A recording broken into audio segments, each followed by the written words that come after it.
एका प्रसिद्ध उद्योगपत्याची सून आणि मुलगा।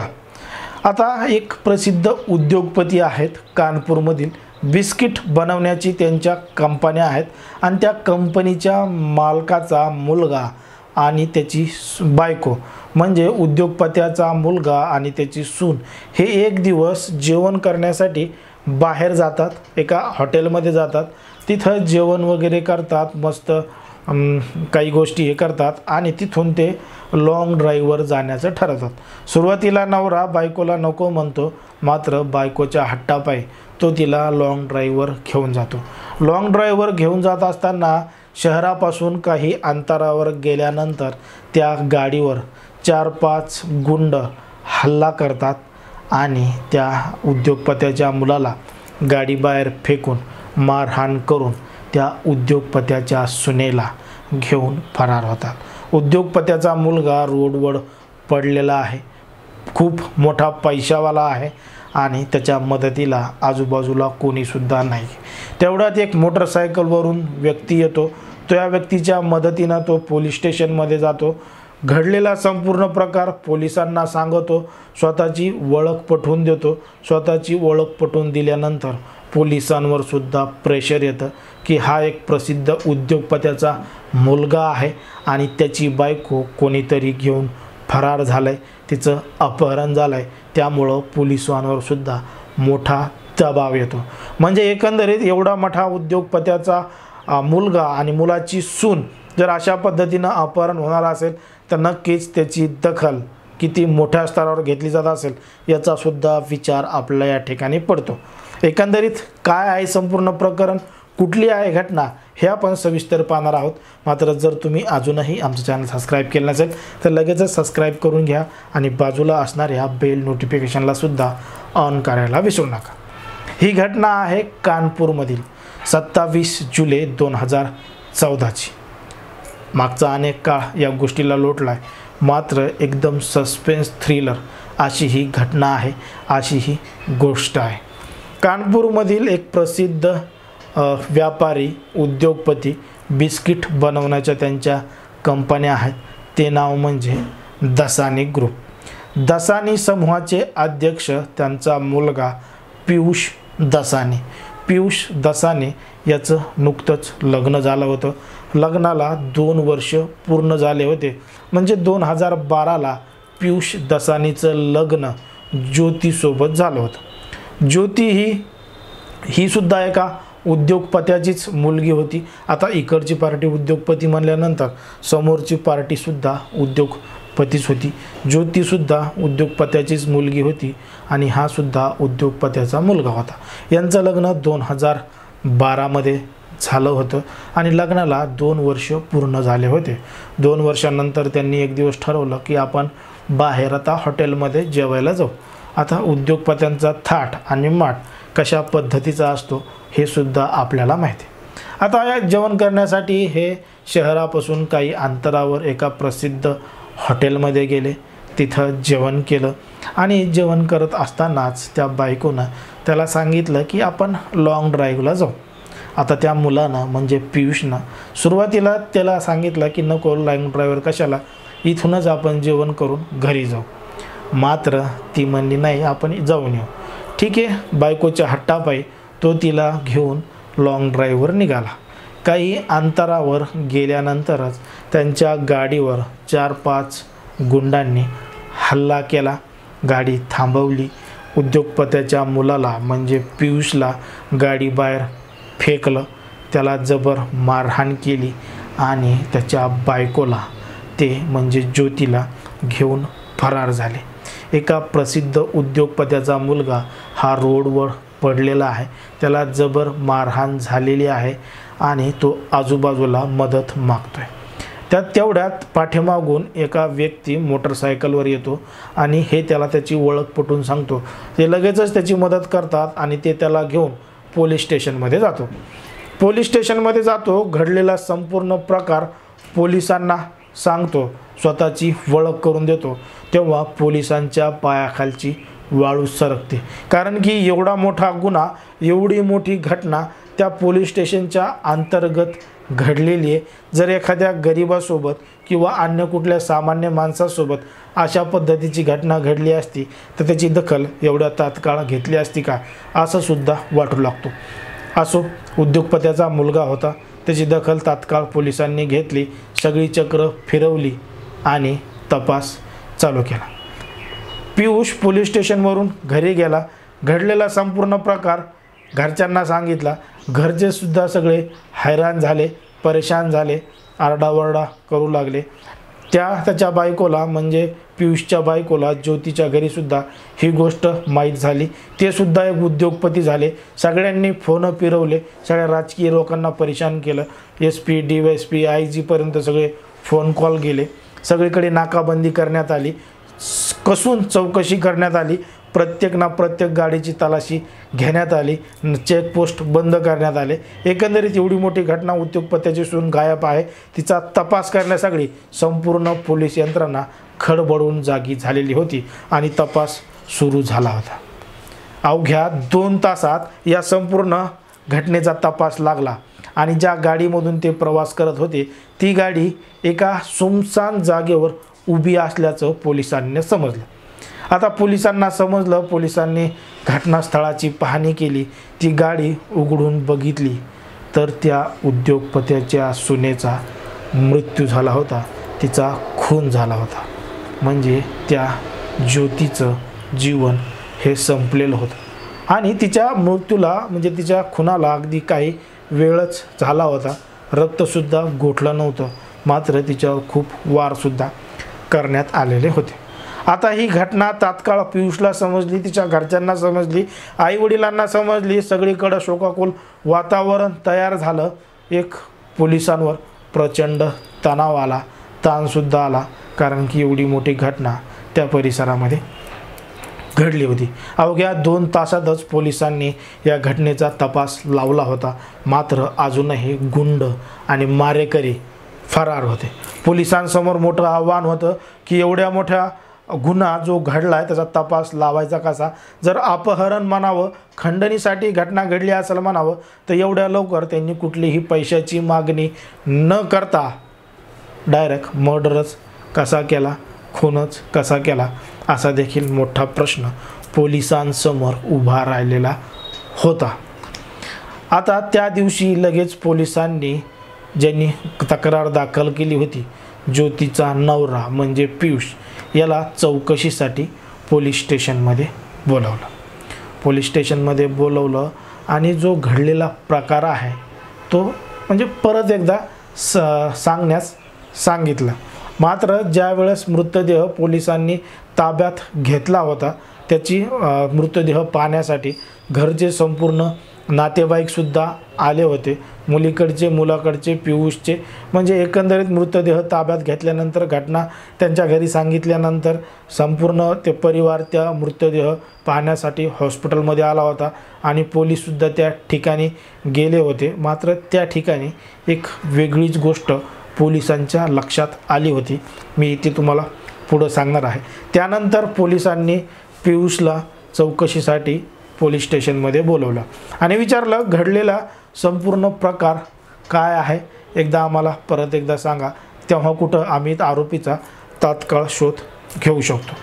आता घडलेला प्रसंग एवढा मोठा होता.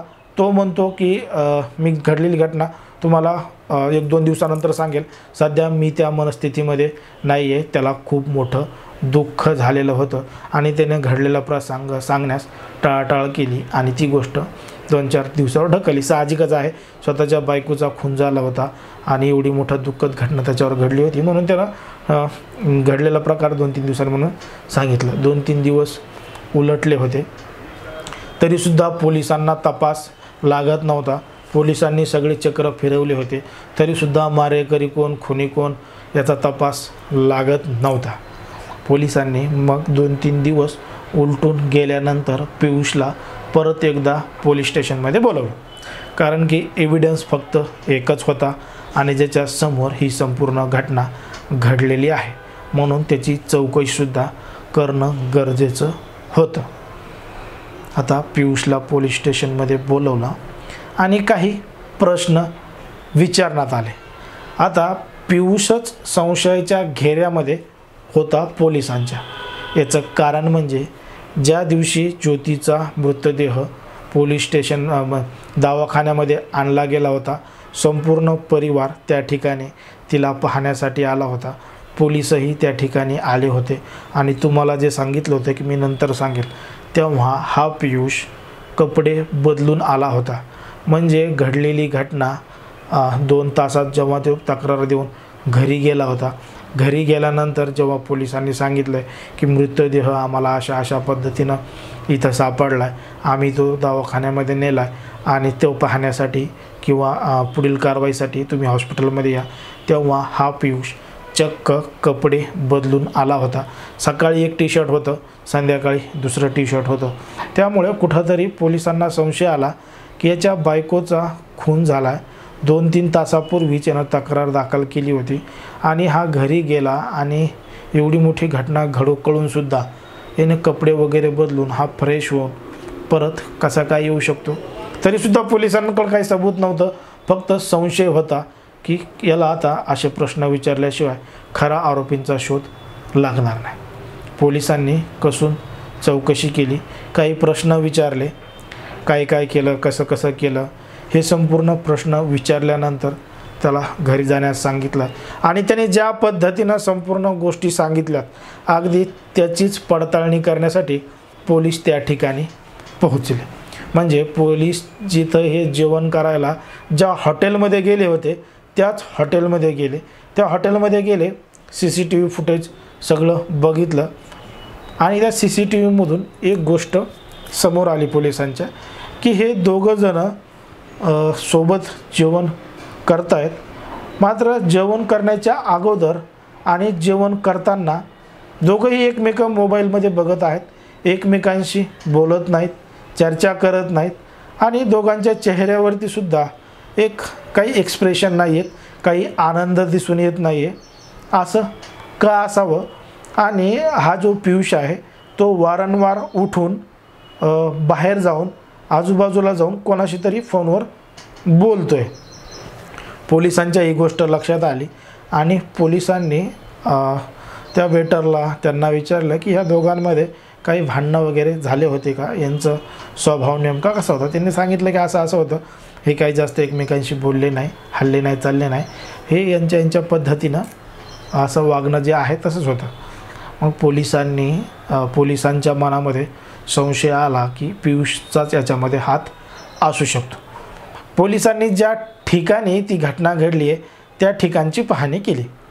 त्या ठिकाणची पाहणी केली तर त्यांना काहीतरी चित्र बनवल्यासारखं वाटू लागलं. कारण की ज्या पद्धतीनं पियुषनं सांगितलं होतं की रोडच्या आजूबाजूला कोणीही नव्हतं, कोणीही माझ्या मदतीला आलं नाही, एक व्यक्ती मोटरसायकलवर आला आणि त्याच्या मदतीनं मी पोलीस स्टेशनपर्यंत पोहोचलो. मात्र ज्या रोडहून ते प्रवास करत होते तो रोड अगदी गजबजलेला होता आणि मोठ्या वाहतूक त्या रोडवर वारंवार होत असायची. मग तरीसुद्धा या घटना घडताना कसं कोणी बघितलं नाही आणि एवढा मोठा प्रकार घडला कसं कोणाला माहीत नाही आणि मदतीलासुद्धा कोणी कसं आलं नाही. पोलिसांसमोर हा प्रश्न पडला. पोलिसांनी पियुषचे कॉल रेकॉर्डिंग्स तपासले, कॉल डिटेल्स तपासले की नेमकं पियुष कोणासोबत बोलत होता त्या दिवशी.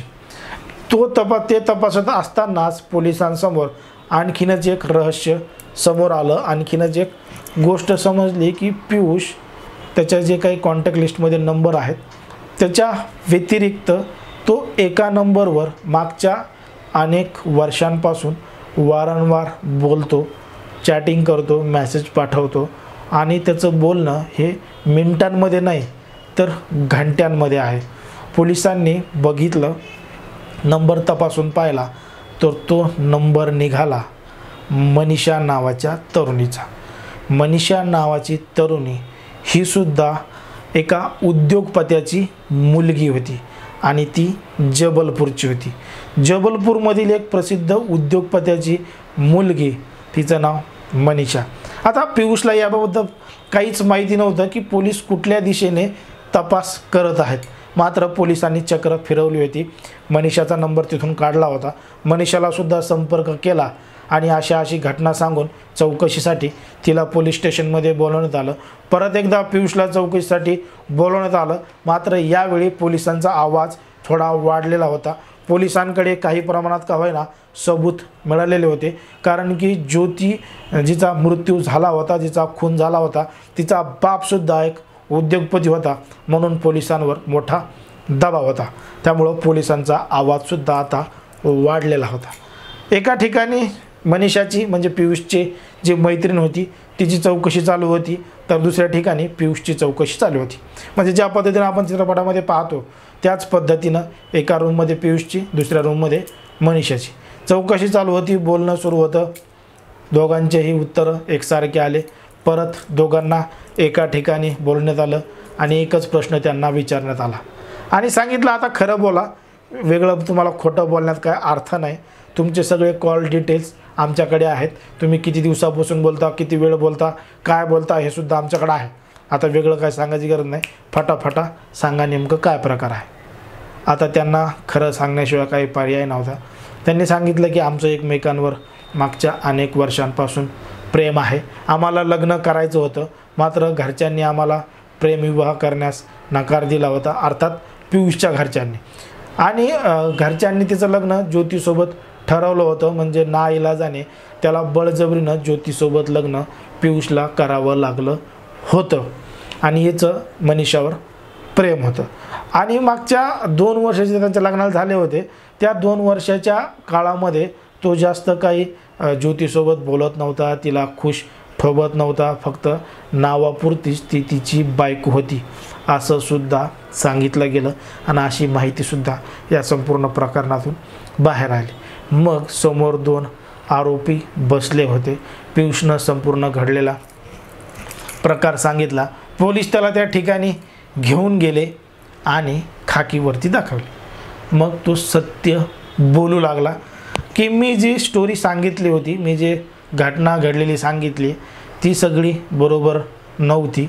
मी तिला स्वतःच एका सुनसान ठिकाणावर घेऊन गेलो होतो गाडीमध्ये आणि त्या ठिकाणी ड्रायव्हरच्या आणि पीएच्या मदतीनं मी 4-5 लोक सुपारी देऊन बोलवले होते आणि मी तिथून गेल्यानंतर अगोदर तिचा गळा दाबून तिचा खून केला आणि मी तिथून गेल्यानंतर त्यांनी तिच्यावर वार केले, जेणेकरून हा संपूर्ण एक घडलेला प्रकार आहे आणि पोलिसांच्या डोळ्यामध्ये धूळ टाकावी म्हणून हे सगळं प्रकरण त्यांना असं घडलं पोलिसांना सांगितलं होतं. आता पियुषला न्यायालयीन कोठडी मिळाली आहे.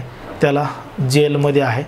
2014 पासून म्हणजे 27 जुलै 2014ला घडलेला प्रकार पोलिसांनी अगदी काही दिवसातच सोडवला गेला. तेव्हापासून पियुष हा जेलमध्ये होता. 2020मध्ये त्याला पॅरेलवर सोडण्यात आलं होतं की त्याची आईची तब्येत थोडी खराब होती. काही दिवस त्याला पॅरेलवर सोडण्यात आलं होतं. त्याचा जामीनही मंजूर करण्यात आला होता. अजूनही या घटनेमध्ये काही तथ्य समोर येतात का आणि आल्यानंतर नक्कीच आम्ही तुमच्यापर्यंत पोहोचवू. एकंदरीत या संपूर्ण घटनाबद्दल आम्ही सांगितलेल्या या थ्रिलर गोष्टीबद्दल तुम्हाला काय वाटतं हे आम्हाला कमेंटमध्ये सांगा आणि अशाच पद्धतीचे नवनवीन व्हिडिओ पाहण्यासाठी आमच्या चॅनलला लगेच सबस्क्राईब करून घ्या. धन्यवाद.